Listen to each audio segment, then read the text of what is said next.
Good morning. At midnight on the 25th of July 1938, the Republican forces of the democratically elected government of Spain crossed the River Ebro to begin an offensive which was to turn out to be the bloodiest and final battle of the Spanish Civil War.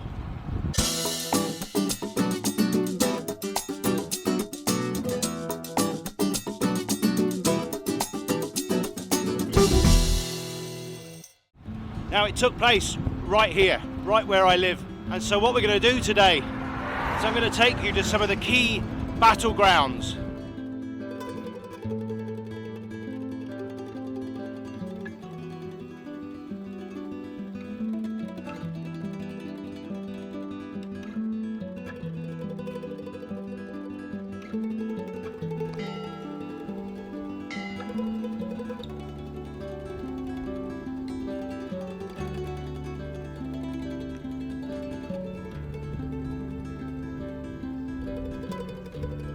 So leading up to the Battle of the Ebro, most of the severe fighting had been happening around Valencia and much further north at Balaguero on the banks of the Segre. And that's because it was an awful lot narrower and easier to cross than the Ebro.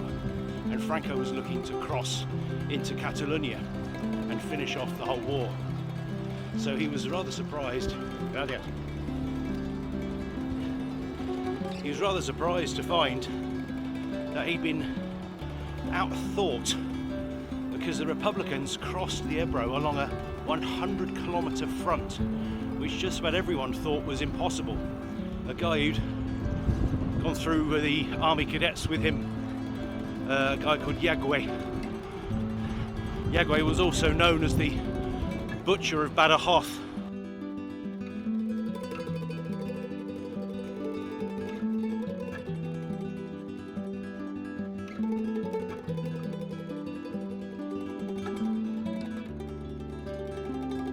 Franco had been a long-time acolyte of Adolf Hitler's and admired what Hitler was doing in Germany. And in return for various favours, not least material for Germany's war machine, he handed Franco his Condor Legion, and Franco used it to shuttle his Moroccan Foreign Legionnaires across to Spain, and so started the coup.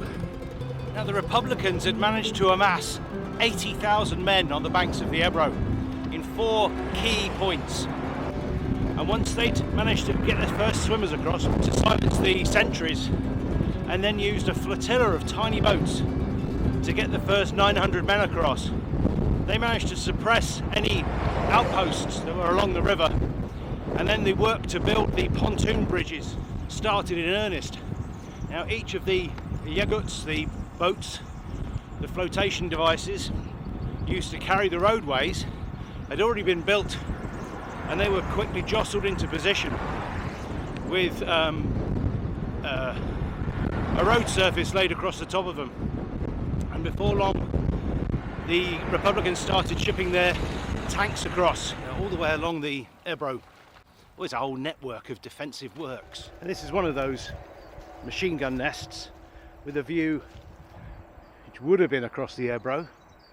You imagine all of these trees have grown up in the last 85 years, but also you can see how the land would have washed in, because I don't think these would have been exactly at ground level, because it's too easy for bullets to have bounced up and into the machine gun slots. But this is quite typical.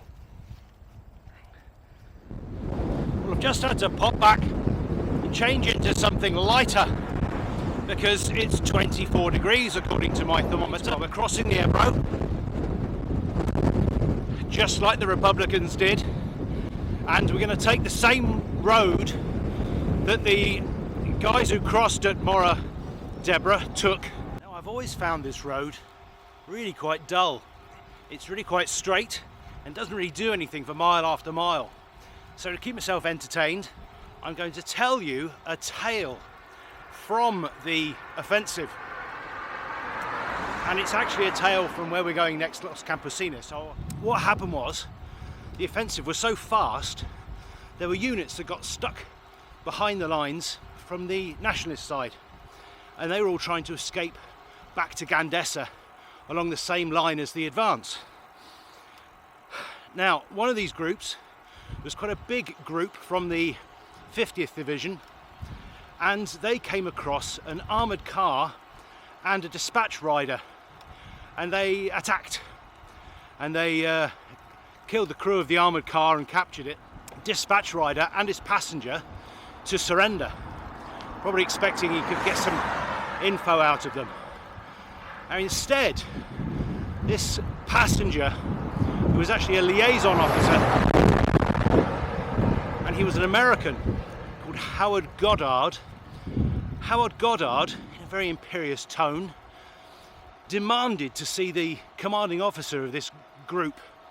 And when he arrived, he basically told him the situation and said he'd be a fool not to surrender with all his troops. And he agreed.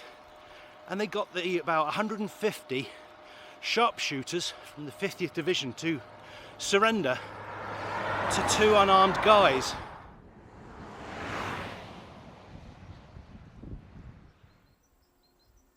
So what was here was the headquarters of the Republicans. Once they'd managed to cross the river, they set up a headquarters here and very quickly advanced onwards towards Gandesa, leaving just a skeleton crew behind and some of the headquarters staff, and actually left it incredibly vulnerable. And that wouldn't have mattered, except the advance was so rapid they'd actually left large pockets of nationalist forces still retreating. So it's quite a commanding position here at Las Camposinas. It's actually a crossroads.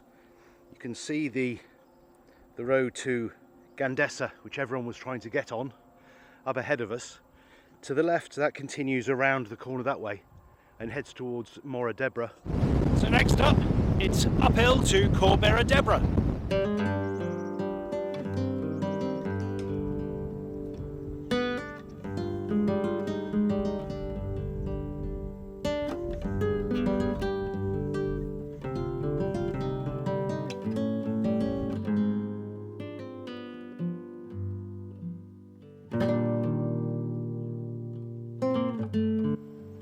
So we're now at Gandesa, or just outside Gandesa, and those windmills you can see on the far side, that's up at La Fatarella, and that's the direction we've just come in from Las Camposinas. So the Republicans advanced as far as the outskirts of Gandesa and then couldn't get any further. The nationalists had absolutely dug in trenches and fortifications around the whole town, and so what the Republicans tried to do was take the high ground above the city, and the high ground is that tiny little knoll there. That is Hill 481, and Hill 481, that knoll, and we're going up there in a minute, was one of the key battles, the key fights of the Battle of the Ebro. It was taken 5 times and lost 5 times by the Republicans. It's tiny.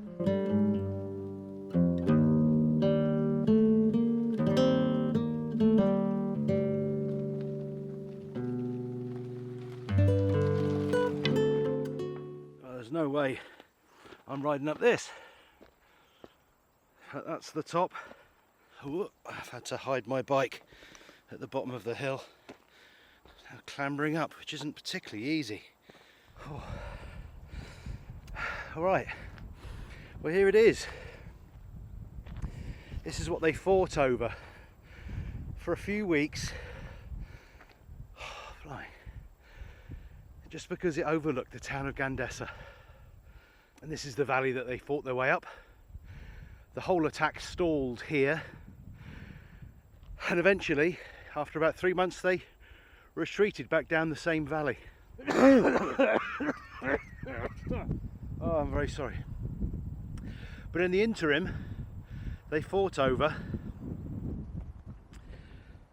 that, and that's the Sierra de Pandols. And what happened is the Republicans that had crossed at, I think it was Benifayet and Ginestar, were able to take Pinet de Bray and then ascend those highlands, and that proved to be the absolute key part of the whole battle, because in taking those highlands they became a thorn in Franco's side, and he couldn't leave an estimated 30,000 troops, Republican troops up there, because if he bypassed them they would come back down and attack his flank or rear. So he had to take them out. And what happened was, for 3 months, two sides of around 35,000 men each fought on the top of that ridge. It's just rock. The trenches that they dug were about 18 inches deep because they were on rock again, and they just fought behind stone walls. And unfortunately for the Republicans, the Nationalists had almost entire air superiority, and they did a method called chain bombing, whereby planes flew over continuously from dawn till dusk, bombing the Republican positions. And despite that, they held out for 3 months up there, which is exactly what they were after. They were trying to slow down the advance on Valencia, and that's exactly what they achieved for 3 months. Didn't actually accomplish anything, sadly. I think they were hoping to that the international community would come in on their side more and demand peace, but instead nobody did anything, and eventually the Republicans were forced to retreat. But next we're going up there. I had to walk up half of this one. I know the first part of that climb is beautiful because we've done it before, but I'm not looking forward to it. Right, onward and upward.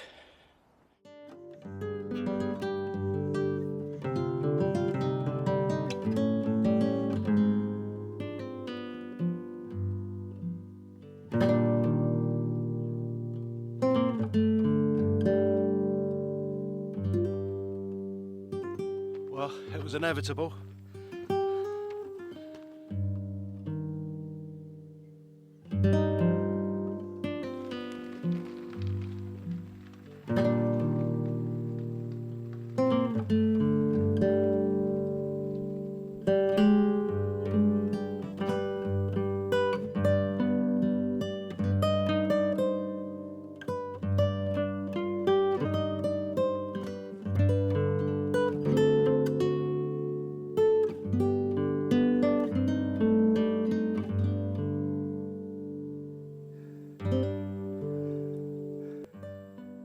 This is the memorial at the top of this hill, this peak, to all of the fallen on both sides, with a dove with an olive branch in its mouth.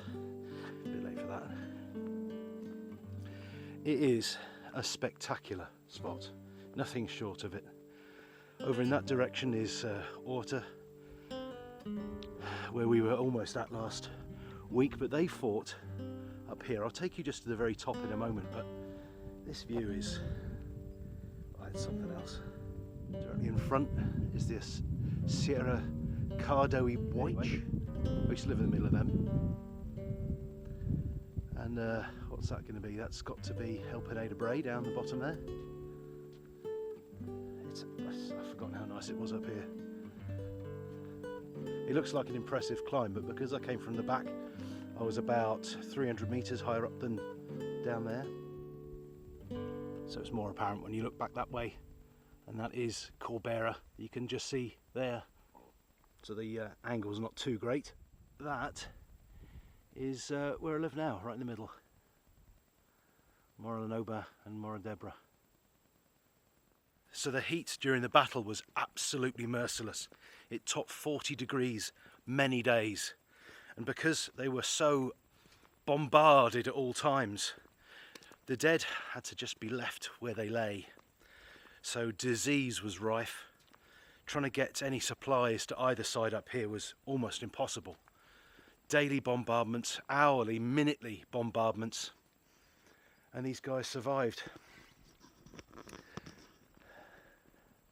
And this somewhere, yeah, here, this is a list of the British battalion of volunteers who were in the 15th International Brigade, and these are the names of who died. They died fighting for the liberty of Spain. If you can see these names, very poignant. So this battle was fought by people from so many countries. The international brigades were certainly that. It wasn't just British and American, although they did form quite a large part of it. It was Germans and Italians, anyone who wanted to fight fascism. And it was basically seen as exactly that. It was a fight of good versus evil. It was a fight against fascism, which was just really rearing its ugly head in Europe in 1936 when the Spanish Civil War started. So many volunteers, and they ended up being at the forefront of this fight at the Battle of the Ebro, and duly honoured and commemorated up here. But it's also home to a fire watchtower. But this is one of the holes that was dug out. Very, very difficult to imagine living in there for the best part of 3 months, with artillery shells coming down, bombs, planes flying in, all wanted to kill you.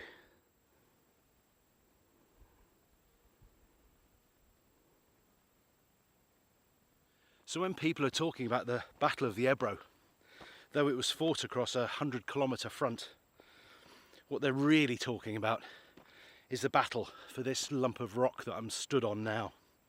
This is where it all contracted to. Oh. And this is where the most gruesome and bloody battle of the entire Civil War happened, the likes of which had not been seen before. I could actually take you across to the Hermitage at Santa Magdalena. It's almost at this height, it's just across away, about half a kilometre, and it served as the hospital for the Republican side up here.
That's it for this week. Hope you found it interesting. It's been a heck of a long time coming, this this film. I think I talked about doing a Spanish Civil War one, probably on my 5th or 6th ride ever. And as you know, it's 2 years. 2 years I've been making these. I suppose as a viewer, what you're getting used to is I never make the film that I say I'm going to make the previous week. So this one was going to be a 3-dayer down through Aragon. As of about 3 or 4 days ago, it was actually going to be a 2-dayer from the Pyrenees. Well, next week the Volta de Catalunya comes through town, and so I'm going to be going to that and reporting from that. So until then, thanks for watching.